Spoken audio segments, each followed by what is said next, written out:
All right. Hello, everyone. Welcome to Hello. the 2021 Vintage Report Meetup. My name is Mark Anderson. I am joined by Thibaut Skolash. Hey, Thibaut. Hello. Hello. And we are going to go through our awesome program that we have for you for everything that's in store for us in 2021. Let me just get situated real quick. Okay. So yeah, the goals for today. So we want to get an overview of the main analytical points of 2021. I'm sorry, of 2020, of last year's growing season. And we want to learn what we have in store for our 2021 series. So obviously, we're in 2021 now. We're going to be talking about what happened in 2020. But I do hope that in addition to our presentation, you feel free to ask questions about what we're presenting on, of course, but also ask the questions that you want us to help you figure out in 2021, because we're really, we want to make this an interactive experience. And speaking of an interactive experience, I do hope everyone has fun. This is going to be an awesome, informative event, and I hope that you in the audience will get a lot out of it. So I was just talking to Thibaut. We have hundreds of people signed up for today's event, which is really cool. There's folks joining us from all over the planet. A lot of new folks that I don't think we've welcomed at one of our in-person conferences before. Well, welcome to the Vintage Report. We are a forum that brings together winemakers, grape growers, scientists, and industry leaders. And our goal is to help folks understand what happened in last year's vintage. So we go to wine growing regions throughout the world, in North America and South America and in France. And we analyze the data. We speak with experts. And our goal is that in learning about the past, we can really assemble ourselves for the future. And so normally we do these in half-day functions or full-day functions. And you know, they're awesome events, to be honest with you. We have lunch, we have a great wine tasting sometimes, but there's a lot to be learned.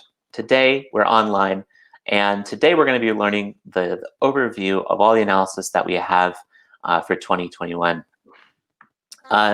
So a lot has changed in the last year. I think that's pretty clear. A lot has changed with us as well. We would love to do those in-person events, but unfortunately, we can't right now. So we are adapting, and this is our new format. We are going to be launching ourselves on this webinar interface, which I think is going to be a blast. I mean, we're going to be able to speak with folks from all over the world, and in addition, you as the audience have the ability to interact at any time throughout the presentation, ask questions, and so forth. You can also watch this event in real time, like I know a lot of you are doing right now. And then you can also watch it later if you'd like, or if you can't make a meeting time, you can always watch these videos from anywhere in the world. Basically, after one of these productions is over, an email will be sent to you immediately, and it will have the recording in it for you. We aim to do 1-hour sessions this year, and these are moderated discussions. Most of the time, almost all the time, I'm going to be your moderator. And what that means is if you have questions, or if you want to figure something out from one of the speakers, or if you want to gain a little bit extra knowledge from the data that you're not quite ascertaining, or there's something missing, give me a shout out. And I want to be your advocate to help figure out what it is. And what else do we have? We're obviously encouraging you to ask questions. So we have plenty of time open for question sessions. We're also going to be taking some polls. And then we're also going to be continuing conversations in the chat function, and sometimes even asking you guys for your own opinion. So if you haven't seen the chat function, I'm going to post on it right now. What do we got? I think that went through. Okay, so that is our chat function is right next to where all the presenting is happening. So yeah, feel free to carry on the conversation there, ask any questions that come up. And most of our programs this year are going to be those 1-hour sessions, like I mentioned, and they're going to be starting at 10 a.m. on a Tuesday. There's a couple of exceptions, and I'll go through that here in a minute. But the emphasis is that we know you have a lot to do. You want to get back into the vineyard. You want to get back into the cellar. So all that we ask is that 1 hour on a Tuesday morning. Our programs this year are year-round. So we have a pretty packed calendar going into April. And then starting in April, we're doing our seasonal updates series again. And what that is we're focusing on growing regions in California and growing regions in France. And we are interpreting the data as it happens. So if maybe you don't have kind of an advanced precision viticulture system at your fingertips, or maybe you do and you want to be able to gauge what's happening with a regional consensus, that's exactly what our seasonal updates are meant to do. And so we'll be sending out more information about that a little bit later this year, but we're really looking forward to starting that in April. And I'm going to be referring to this throughout the rest of the presentation today, but 3 of our most important events of the entire year are happening next week. And that is the Napa Valley, the Paso Robles, and the Sonoma County vintage analyses. And what this is it's where we take our very concentrated consensus of all of the plant, fruit, and climatic data, and we turn that into analysis that will help you understand 2020, the major challenges that we had, and so that you, as the wine grower, can utilize this data in your practice moving forward into 2021 and beyond. So we will be sending out emails about how to sign up, and if we have already. But if you haven't signed up, I really encourage you to do so soon. So Thibaut, thank you for joining us. We're going to be doing most of these vintage report events online together. And as I mentioned, I'm going to be the moderator, but you are our mad scientist of it all. So I wanted you to first start off by kind of going through the analytical framework that you've developed over the years to help us understand a little bit more about how we dissect a vintage and what this analytical framework really means. Okay. So let me get that started. Okay, so you want to go through all this? Yeah. So essentially, the idea is to find a framework which is essentially universal and that can be applied in order to better respect plant response to climate trends in order to fine-tune the timing of your practices. So how do we go about that? Simply put, if we just use our eyes, there is a phase during which the plant is under vegetative rest. During that phase, there is dormancy, getting out of the dormancy. It's in blue on your left side. Then there is this phase during which the plant is using energy coming from the sun in order to unfold its solar panels, so to speak, so many leaves, in order to build a structure that is going to help the fruit ripening during the last phase of the season. So there are 3 essential phases once bud break occurred. One is only focusing on creating new sources of energy. And the second phase, the fruit maturation phase, is more complex because there is this interplay between sources and sinks, which are the fruit. But not only, since we also know that it's important to replenish carbohydrate reserves. So please, can you go to the next slide? Yep. Okay, here we go. So how can we actually fine-tune a little bit our vision here? Well, in fact, while the plant is growing, we can actually split the season into 2 more compartments. So I leave alone the dormancy and vegetative rest period alone. And in fact, before veraison, which starts on period 4, there is potentially 2 different periods. One period is the one during which apexes are very active, and this period sometimes ends before veraison, sometimes ends at veraison, and under some more extreme circumstances can keep going even after veraison. But in most cases, we observe the end of leaf area development prior to the onset of veraison, which introduces a new period, which is the one I have called period 3, during which water stress, that is to say, not enough water supply given the atmospheric demand perceived by the plant, is increasing every day. And we know that this strategic period will bear a definitive carryover impact on fruit enological potential. So actually, distinguishing period 2 from period 3 is very important to anticipate fruit enological potential by the time veraison kicks in. And then, during the ripening phase, we can again slice the period into two separate segments. The first segment focuses only on primary metabolites, acid degradation, sugar accumulation. And this phase requires a specific relationship, a specific communication protocol, so to speak, between the vegetative part of the plant and the fruit. And when the phase of rapid sugar accumulation stops, it's not necessarily marking the harvest date.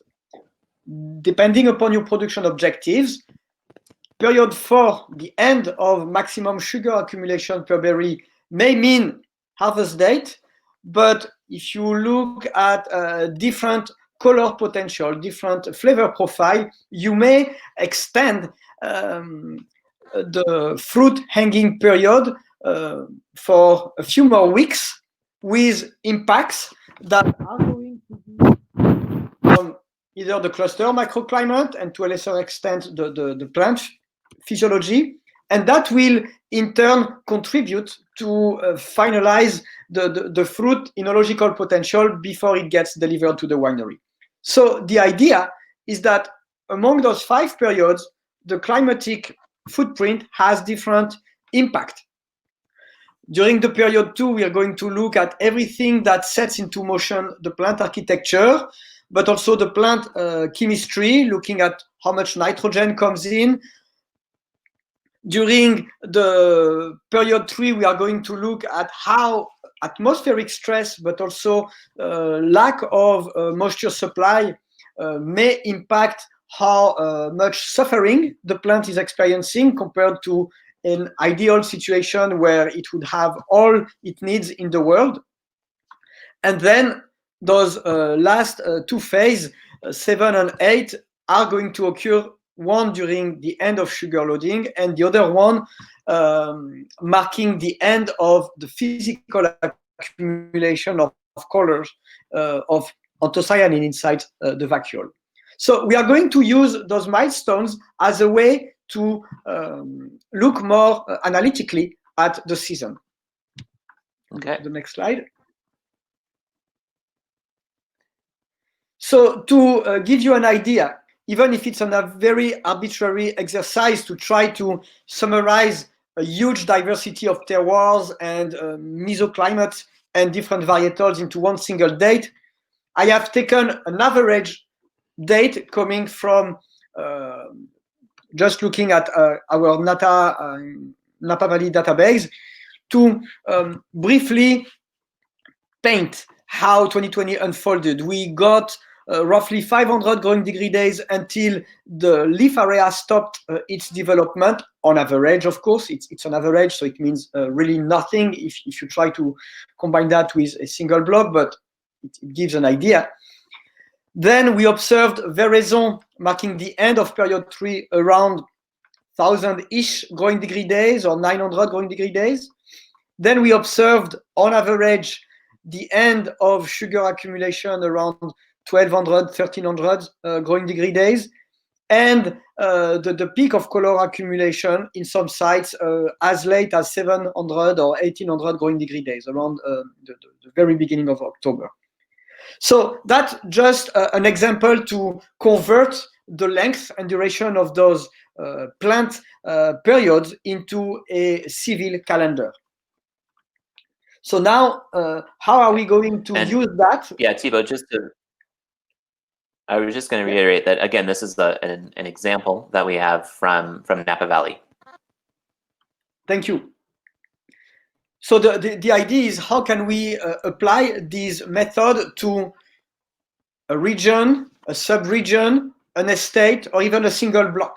And I'm going to try to highlight differences that are beyond site specificities by comparing and stacking on top of each other different seasons. So to give you an example of the type of time variations we are going to investigate, it is essentially looking at what is the meaning between the relative lengths of the blue period, which symbolizes P1, period 1 in 2020. You see it's slightly reduced in 2020. The length and duration of period 2 versus the length and duration of period 3. You see that period 3 in 2020 is on average slightly extended compared to 18 and 19. And then same comments will be made on what were the conditions during period 4, not only its duration, but what kind of climatic stresses, environmental stresses the plant experienced, which turned into physiological signaling to the fruit. Okay. Yeah, you can go to the next. All right. So with Thibaut's breakdown of the 5 periods of plant growth, I'm going to go through and give a brief summary for each period on the kind of basic climatic conditions that we saw across California in the 3 regions that we're paying close attention to. And that, of course, is Napa, Paso Robles, and Sonoma. So period 1, that period of dormancy, which here in North America is usually November towards early to mid-March. Napa saw exceptionally dry and very hot conditions, while Paso Robles was also very dry and saw very little rain. Sonoma County was exceptionally dry, 90% lower rainfall than in the previous year. And Thibaut, do you want to tell us a little bit about what this means? Yeah, if we make very brief assumptions, that means that coming out of period 1, we may expect a potential for less plant available minerals, specifically nitrogen, of course, less water, but what impact will it have in terms of early bud development and maybe later on bud fertility? And what it also means is that if the climatic conditions are propitious, these early drought may actually concentrate nutrients into a lower amount of biomass, which is a little bit counterintuitive, because in years where we have a low pool of nutrients, we may end up seeing high concentrations in peciole, but not because we have a high concentration of nutrients, but because we have a low volume of biomass into which even a small amount of nutrients gets diluted. Okay. Do you want to go through our summary of rainfall conditions on the last couple of years? To give an idea of what that means and really bring some data to look at what type of contrast we are looking at. On this slide here, we've only focused on period 1 in order to understand how geographical locations may induce variations in the amount of water initially available at the start of the season. And you see that in this example, Paso Robles was rainier in 2018 compared to Sonoma and Napa. Then in 2019, Sonoma was the wettest, and that Paso Robles again was the wettest in 2020. So if we can see that type of differences over a very large geographical unit, you can imagine how much differences can be seen at a block scale. And that is something that we're definitely going to be getting more into, both further on in this presentation, definitely in our vintage analyses. And throughout this conversation, I'm going to be referencing some specific topics that we are bringing up throughout our series this year. Some speakers that are going to be joining us to give us their expertise. And if you've attended a vintage report here in California, either Napa, Sonoma, or in Oregon, Greg Jones has always been a big part of us being able to he's been helping us put together a lot of this information as it relates to climate. Greg has given great presentations in the past couple of years about the state of the climate. And on Tuesday, February 2nd, we are inviting him back to give us a little bit of an overview of what happened in 2020 in terms of climatic conditions across North America. And then we're going to ask Greg to get out his crystal ball, and he might be able to tell us a little bit of the trends that he's looking and seeing in 2021. And Thibaut and I are going to be along for the ride, so we're also going to be asking us some burning questions that we have heard from folks all over the industry, some specific questions about 2020. And another pretty interesting topic that we have that's coming up here, it's actually coming up later on May 11th. And just to note, I'm going to be going through all of the events as they're relevant, so I'm not going through them chronologically right now. We will send out a list of all the events so you can see them chronologically, but right now it's just in terms of topic. But in any case, one of our colleagues in France, Cécile Laurent, has been writing her thesis dissertation on thermal time indices. And Thibaut, do you want to give us a few words kind of about why that is we would want to learn this, why this is relevant? Yeah, the reason why we supported Cécile in her PhD is because in the current climatic context, it's becoming obvious that timing operations is going to be of the essence, particularly if temperature accumulation is faster, if extremes in terms of climatic events are more pronounced. It's going to be more and more critical to get some idea on how to adjust the timing of your practices, not only in response to immediate weather patterns, but also while being able to account how past climatic events shape the plants to be more or less susceptible to any new climatic extremes. This is not a simple question. So Cécile has been already publishing some paper on testing her new analytical framework using data from really all the vineyards we work with all over the world. And through that exercise, she is now able of suggesting some new references in which we can actually challenge the classic growing degree days as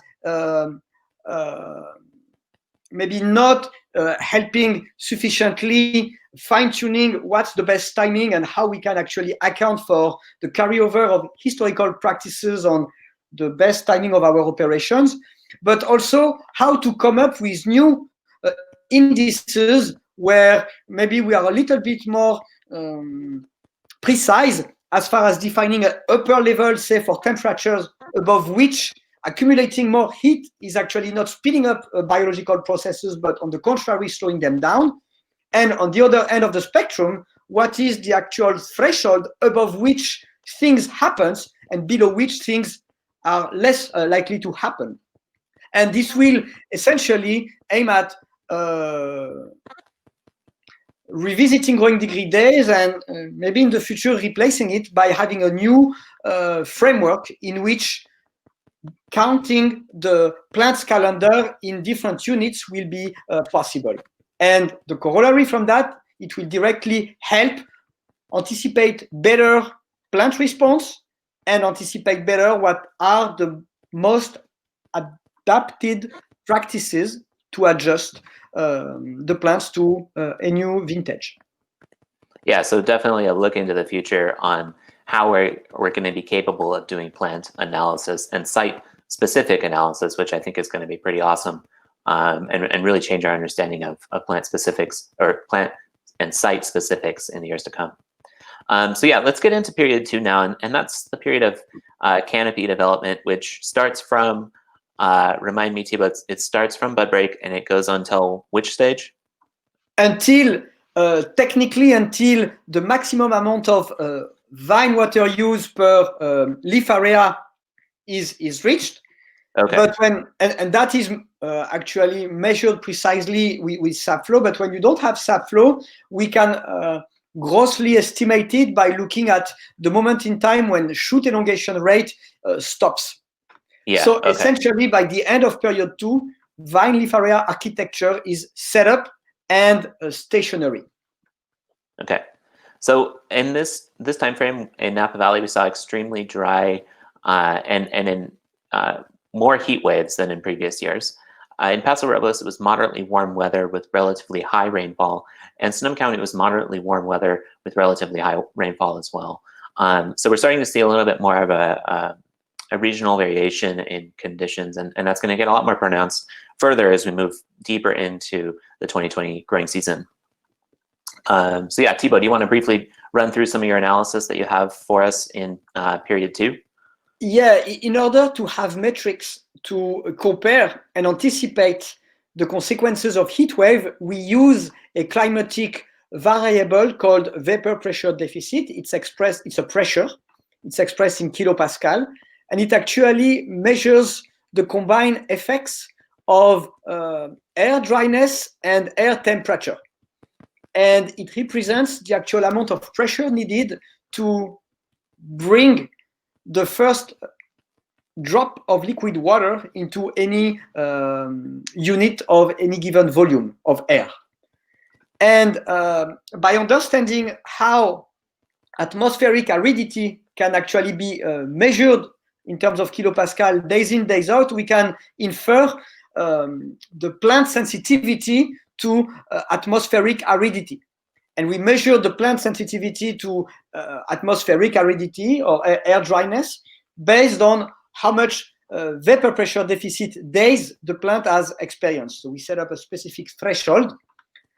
And above that threshold, we know that plant interaction with the atmosphere will be disturbed. And we can count the number of days when those heat waves occurs while anticipating a physiological impact on the plant. And we will discuss later on what type of physiological impact are expected. But an interesting view here is to see how those heat waves distribute themselves differently across vintages and across regions. So over the next sessions, we'll discuss leaf area interaction with atmospheric demand, how that shuffles hydraulic conductivity, that is to say the ease with which not only water, but also what's inside the water, the nutrients or the sugars migrates from the leaves to the rest of the plant.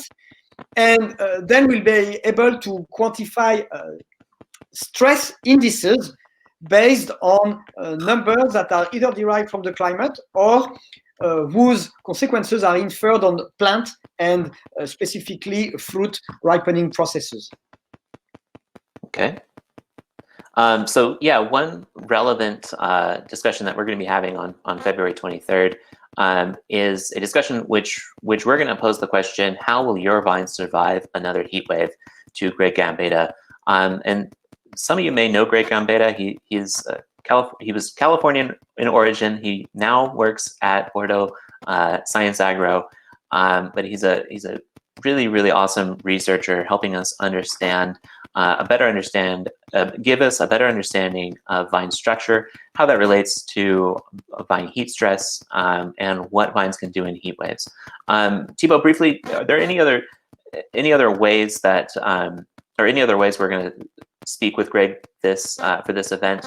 Because I know that you've referenced his work a lot over the last year, so I'm really excited to have him as part of our series. Yeah, Greg is leading a team of brilliant researchers all over. He's collaborating with many researchers all over the world, and their view on how to revisit the concept of evapotranspiration, the limitations also of the current concept of evapotranspiration in order to anticipate the need for irrigation, the need for reducing the leaf area, or adjusting our assessment of vine dysfunction based on heat wave is critical, and is going to become more and more critical considering what climate change scenarios are predicting. So essentially, we are going to investigate plant functions through Greg's eyes in order to be a bit more informed every time the plant is either experiencing some stresses coming from the atmosphere or some stresses coming from the soil. Okay. So yeah, please join us for that event. So I mentioned previously that we might be doing some polls. I wanted to take our first poll, and that is, generally speaking, what was the most challenging aspect of 2020? Because now we are starting to see a little bit of that play out in terms of plant demand, but let me just publish this real quick. Of course, we also saw other major challenges here in California, including the pandemic, forest fires and smoke. Obviously, we're talking about drought, and then labor issues, human resources. That's kind of been a concern for us the past 10 years or so. And then sales and distribution problems. I mean, that was completely different what we saw in 2020 than in years past. So a lot of challenges here, but I'd love to hear from your take, kind of what was the biggest challenge that you saw from 2020 with all the amazing challenges that were posed. We'll get back to the answer to that poll here in a second, but real briefly, I'm going to go through what we saw in period 3. That's our water stress period. And in Napa Valley, it was relatively cool conditions with fewer heat waves than in previous years. It started a week earlier than in previous years. And Thibaut, just remind me real quickly, period 3 was much longer than it was in previous years relative to past vintages, right? Yeah, so at first it may look that the year was more challenging because the duration of the stress period was much longer. Yeah, so I know you'll get into that a little bit more in detail.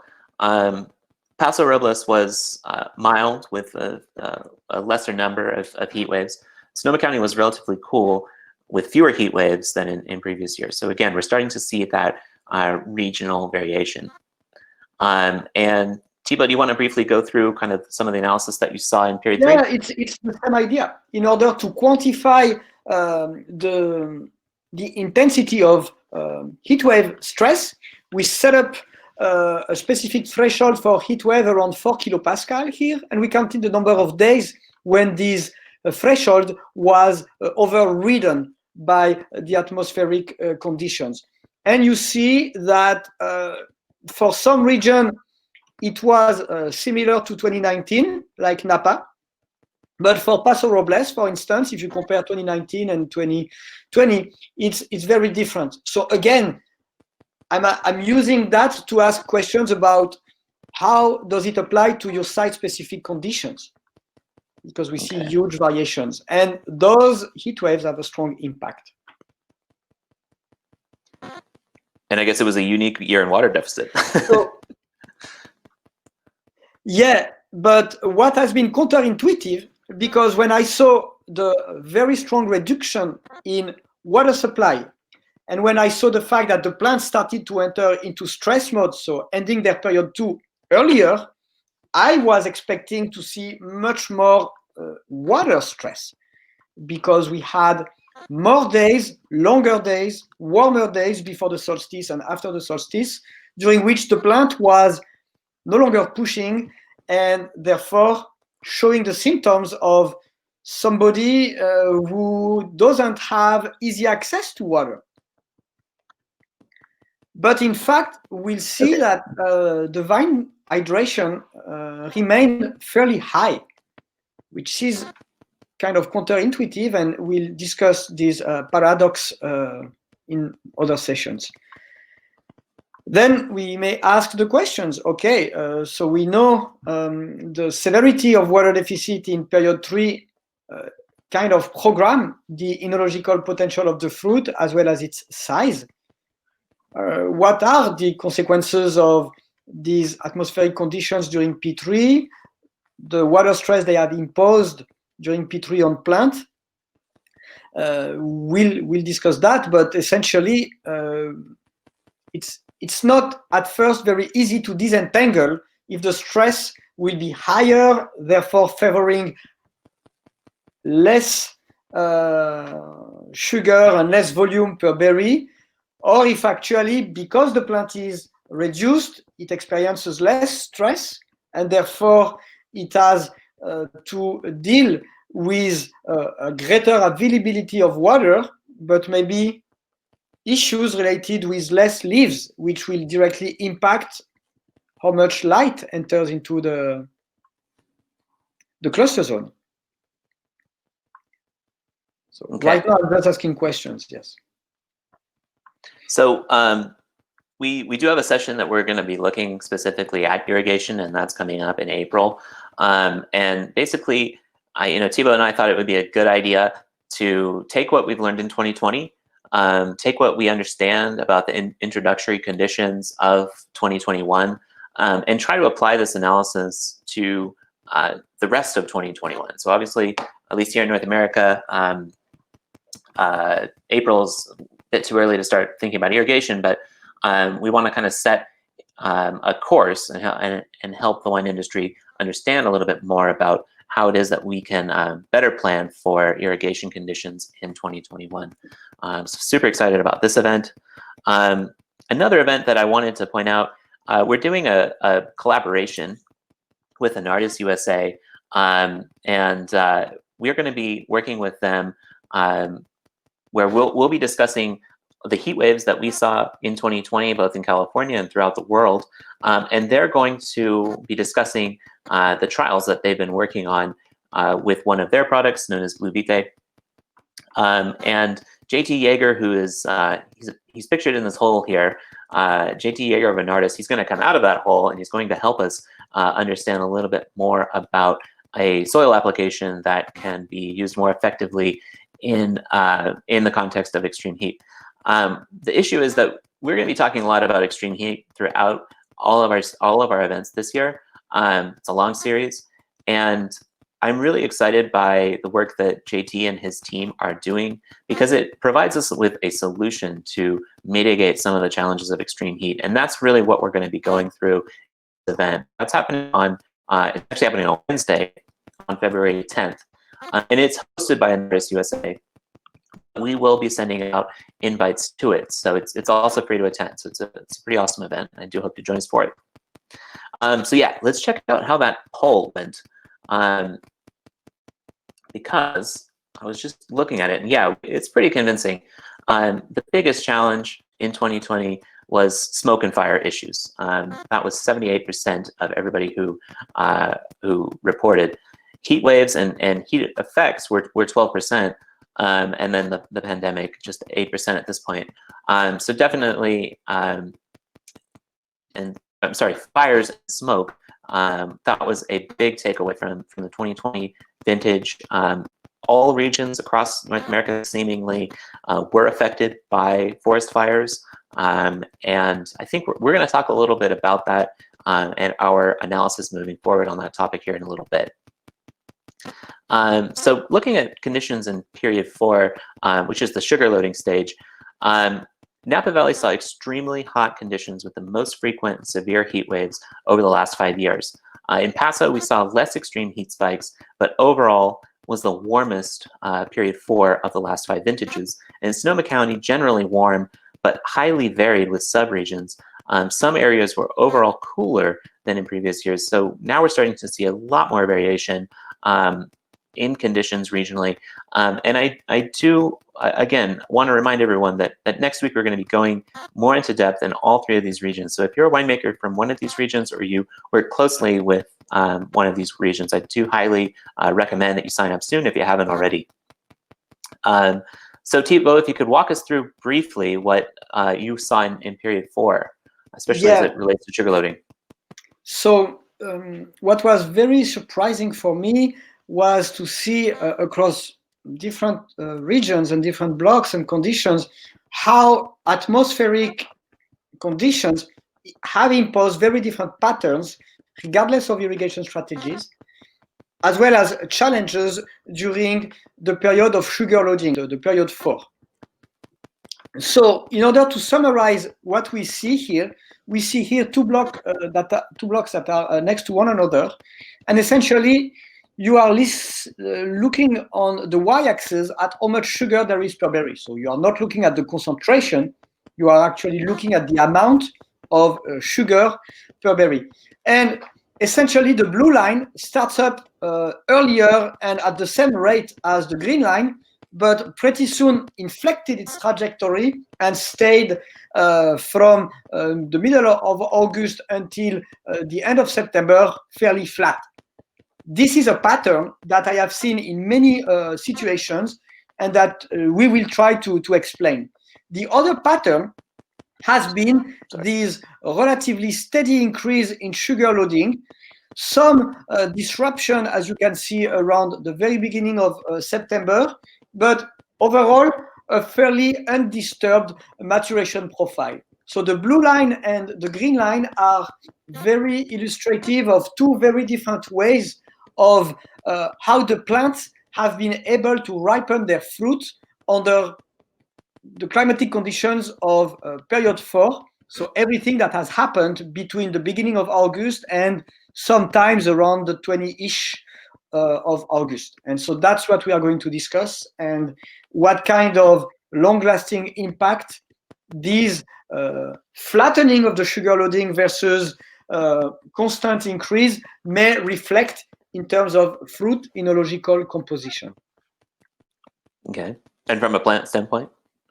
And also from a plant standpoint, because actually those heat waves we had between August 13 and August 16, they profoundly disturbed plant hydraulic conductivity. So not only atmospheric aridity is drying up the fruit, it's also drying up the flow of carbohydrates going up to the fruit. How can that be mitigated? What are the potential impacts to be expected from that is what we are going to be discussing in a region per region case. Okay. So let's ask another polling question. And what was the most impactful period of 2020 on fruit quality? So yeah, we haven't gone through period 5 yet, and that also period 5 had a dramatic impact on plant and fruit quality, and we'll get to that in a second.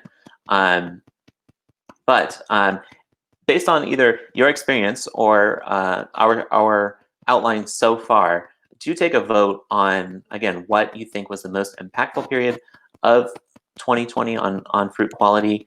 And we're going to get back to that here and review the results here in a second. Thibaut, briefly, do you want to tell me what you think on this matter? Kind of outline a little bit of your thought process here.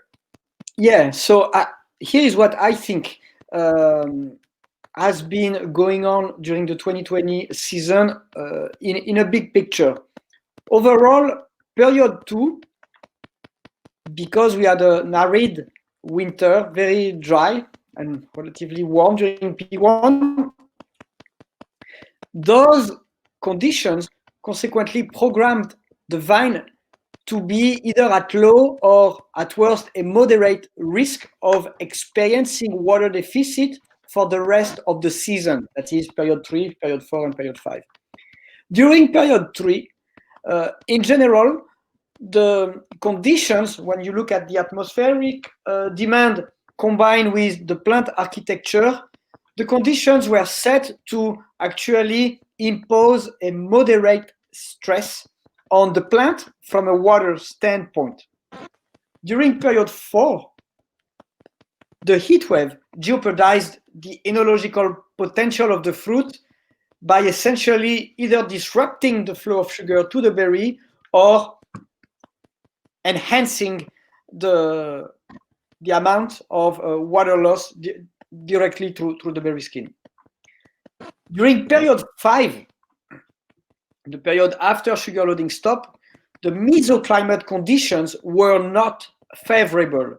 We discussed that at length in other sections, but essentially when mesoclimate conditions are not favorable, these strongly impact the microclimate of the plant. And that directly affects berry composition and yield, because we can see up to 40% of berry volume loss in a few days. And P5, in that sense, has borne a very strong bearing on the fruit enological outcome. Okay, so let's take a quick look at that poll results, and I think everyone can see them if you'd like to see the live results. But right now we have 47% of replies voting for period 5, and that would be the period of color accumulation. In second place with the most votes was sugar loading with 40% of the vote, and water stress in period 3, that was only 5%, and period 2, canopy development, that got 10% of the vote. So kind of neck and neck right now between period 4 and period 5 being two of the most fundamental and two of the most defining periods in the 2020 growing season. I think once we go through our entire analysis, and again, once we go through our regional specific vintage analysis next week, you're going to get a better understanding of exactly the connections that Thibaut is talking about right now. The picture will be a little bit more clear in terms of what plant response was to climate and what fruit quality we got out of that entire scenario. And maybe also very different, because if I had to have a say, I would argue that, in my opinion, it's period 2, the canopy development phase, that has been the most impactful, because had canopy development phase been a little bit longer, water stress would have been terrible. And in that sense, what has set the stage, in my opinion, is how period 2, so the drought, has shaped with a long-lasting effect the leaf area development and the consequent impact on vine physiology. But hopefully this will be at the heart of our discussions over the next sessions. Yeah, and there's a good question on the chat here, which is, I guess, will period 4 and period 5 vary depending on location and variety, right? And that's absolutely the case, absolutely. And we're going to show that again next week with our 3 regional vintage analyses here in California. And the differences are stark. I mean, yeah, we did see some of the same heat waves, but the interconnectivity of all these periods, it's quite different. So I wanted to note that we are this year hosting again Cecilia Cunningham of Vivilis.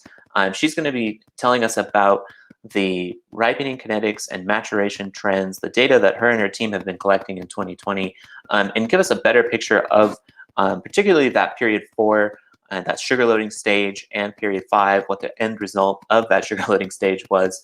Thibaut and I will be along for the call as well, or the webinar as well, and also give a kind of a better context so that we can all understand this a little bit better.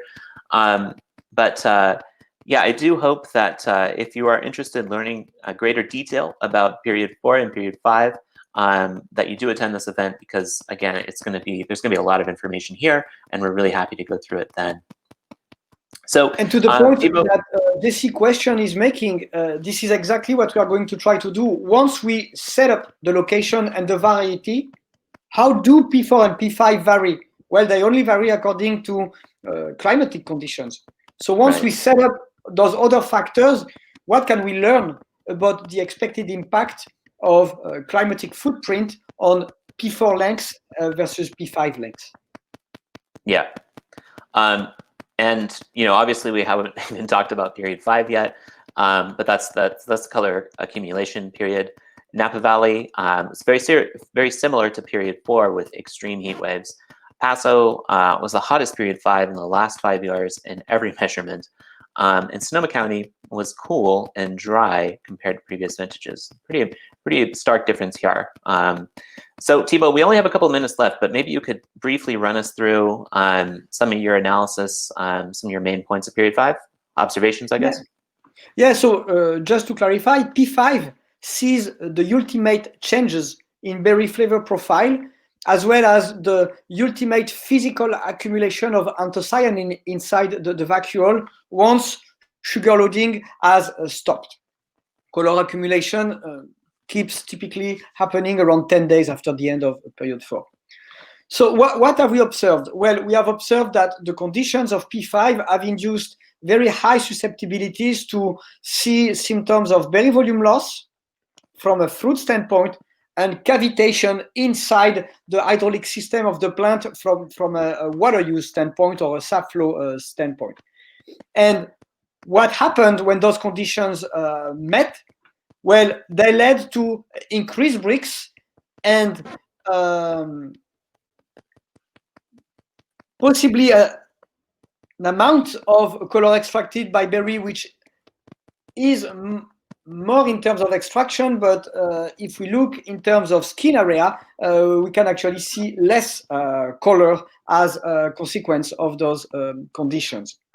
So essentially, the two carryover impacts that both those climatic conditions during P5 may have on the fruit is that berry volume loss will increase berry sugar concentration, but that does not necessarily indicate a normal maturation process. And in terms of plants, what the cavitation means is that there is a disruption of plant hydraulic function. And the result from that is that photosynthesis is not working the way it should, and sugar concentration increases, but maturation has stopped. Okay. So those will be the question marks I hopefully can discuss and have your take on it. All right, so now we get to this point where we've discussed all the periods. We've done a brief outline, really, of all of the vintage reports that we're going to be going through, and it feels like there's an elephant in the room that we're missing something pretty important. Well, we are, and that is the firestorms of 2020, which were horrific in scale. Folks all up and down the west coast of North America felt the issues of forest fires very near to home. And honestly, our hearts and our prayers go out to those who lost property, lost homes, and lost their wineries because of it. But this is a very, very big issue. Wildfires and its impact on wine growing is a very, very big issue. And currently, it's really beyond our capabilities to give you the level of plant analysis that we think this issue requires. We are not necessarily specialists in smoke and fire and its impact on wine grapes. We're more specialists on plant physiology, on climatic impacts, on fruit quality issues. So that is something that we are going to humbly take a step back from, and we're going to wait for the experts to publish additional information that we can curate maybe one day in our programs. But this is a resource that, or we want to share resources that we know are incredibly effective in helping us mitigate the challenges of climate change. And we're going to look to the future to be able to do that. So our apologies if we leave you hanging on this issue, but we're gonna try to curate more content about this in the future. One item that we have, one event that we have that's remotely related to this is winemaking in an uncertain climate. For the past couple of years, we've been inviting folks who can give us a better perception of this exact topic, winemaking in uncertain climates. Winemaking in terms of reacting to how the vintage turned out. And in this context, we're going to be asking consultants from Vivlis, Cecilia Cunningham and Laurent Fageton to tell us a little bit about what they know about winemaking in conditions of climate change. What happens when Mother Nature deals us a bad hand? So they're going to be going through some of the techniques and technologies that they're utilizing. And this is coming to us at the end of March on Tuesday, March 30th. Another event that's pretty exciting that we have in store And this is a kind of topic that we've never really broached upon previously, but we're asking two economists, Professors Makulo and Hamilton of Cal Poly, to share with us their research that they've done on the Paso Robles region. And they asked the question, what is the macroeconomic outcomes if we, in agriculture, have to drastically reduce our water supply? So they're looking at conditions where we are either logistically forced to reduce our water supply, or, as in the case of Sigma, legally forced to reduce our water supply or our groundwater supply. And they're going to tell us a little bit more about what that means on a macroeconomic scale. And it's not great news. In fact, it means that we as wine growers are going to have to prepare our operations in the years to come for drier, more severe years. But here's the good news: is that actually the challenges that they're talking about are within the boundaries that we can readily react and adapt to. Because there's a lot of ways in which we can save water in the vineyard and in the cellar. We're talking about techniques and technologies that can be utilized in this context to really facilitate ourselves for the coming challenges of climate change. So do check that out. That's Tuesday, March 23rd. So Thibaut, we have just a few minutes left. Do you want to give me like 1 minute of what your forecast is for 2021? Well, physiologically speaking, we had a short period in 2020 of leaf area development. That means a reduced period for nutrients accumulation. That means that we should expect nutrient reserves to be more depleted at the start of period 2 in 2021, particularly if another dry period 1 is observed in 2021. The potential consequences for that is that technically we should expect a reduction in bud fertility for 2021. By how much, I can't tell, but the trend in terms of yield impact should be there. Okay. All right, so briefly note again that our vintage analyses are coming up next week. Our Napa Valley, Paso Robles, and Sonoma County vintage reports are on Tuesday, Wednesday, and Thursday of next week. There's going to be a reply email that gets sent out after this webinar immediately to your emails. It's going to have the recording of this event, but it's also going to have a link, or should have a link, to all these wonderful events that are coming up. And I see that Kat just posted a link as well in our chat, which is all of the series in one place, all of our events in one place. And just to, I'm not going to go through every single event, but just if we saw them listed out in order, this would be them. We have a couple more events coming up in spring, including our seasonal update series, which is going to start, and we're going to send you all this information as it's happening. And that is the link that that Kat just sent out to everyone.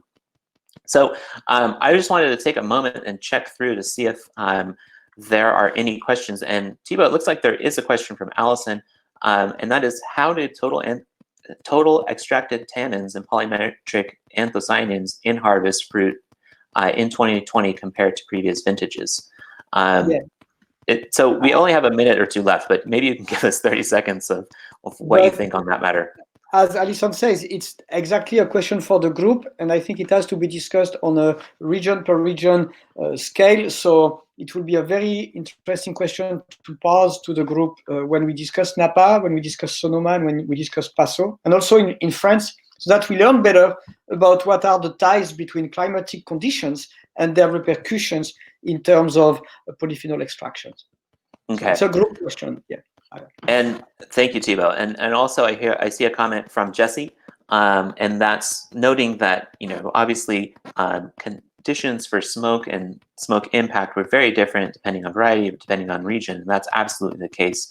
One thing I want to note is that throughout our analysis is that we're going to be giving you all the information that we have based on all the conditions that we saw in plant response. So we're not going to be able to talk necessarily about advanced metrics in smoke impact, but what we can do is give artificial dates for harvest, give a better understanding of how the fruit would have turned out if it wasn't smoke impacted, and just give us a better understanding of the vintage overall region by region.